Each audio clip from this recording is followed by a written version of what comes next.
अगर आप भी चाहते हैं बंशीधर चौधरी, धर्मेंद्र निर्मलिया, विक्की राजा, आतिश लाल यादव, राजेश रंजन का ऑडियो और वीडियो सबसे पहले आप तक पहुंचे तो हमारे सजनी म्यूजिक को लाल बटन को दबा के चैनल को सब्सक्राइब जरूर करें और साथ में बेल आइकन को दबाना ना भूलें। सजनी म्यूजिक प्रेजेंट। प्रेम से बोलिए कृष्ण कन्हैया लाल की। महना बही छै, महना बही छै, कृष्ण कन्हैया के राम।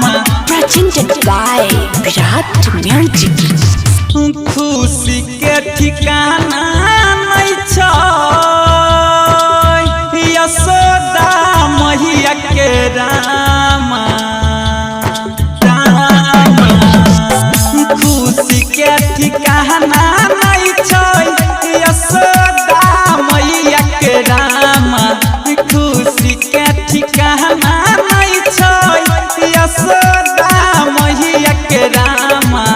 जन्मदिन मनाबै छै कृष्ण कन्हैया के राम। जन्मदिन मनाबै छै कृष्ण कन्हैया के राम।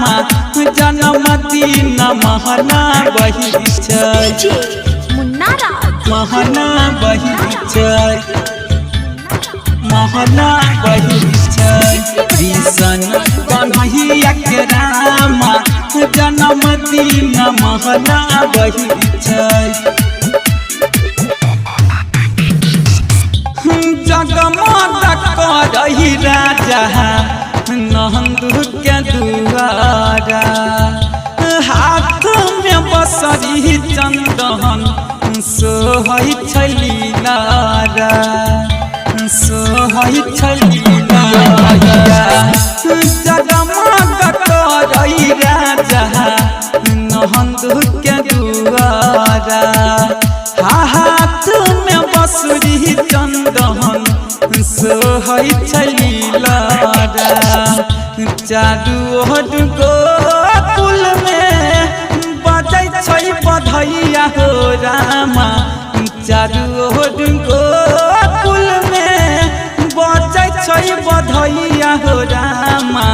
जन्मदिन मनाबै छै कृष्ण कन्हैया के राम।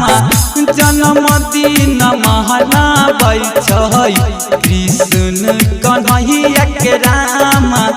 जन्मदिन मनाबै छै, मनाबै छै, मनाबै छै कृष्ण कन्हैया के राम। जन्मदिन मनाबै छै। Presented by Virat Music।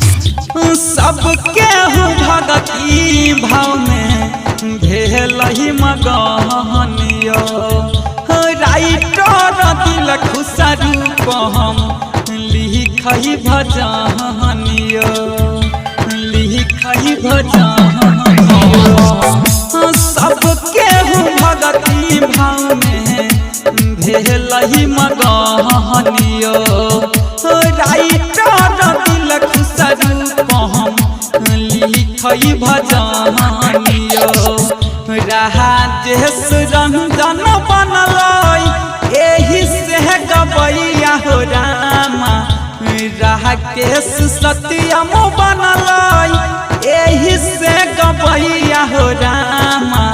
जन्मदिन मनाबै छै कृष्ण कन्हैया के राम।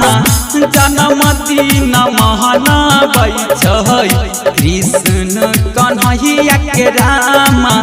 जन्मदिन मनाबै छै, मनाबै छै। खुशी के ठिकाना नहीं छै,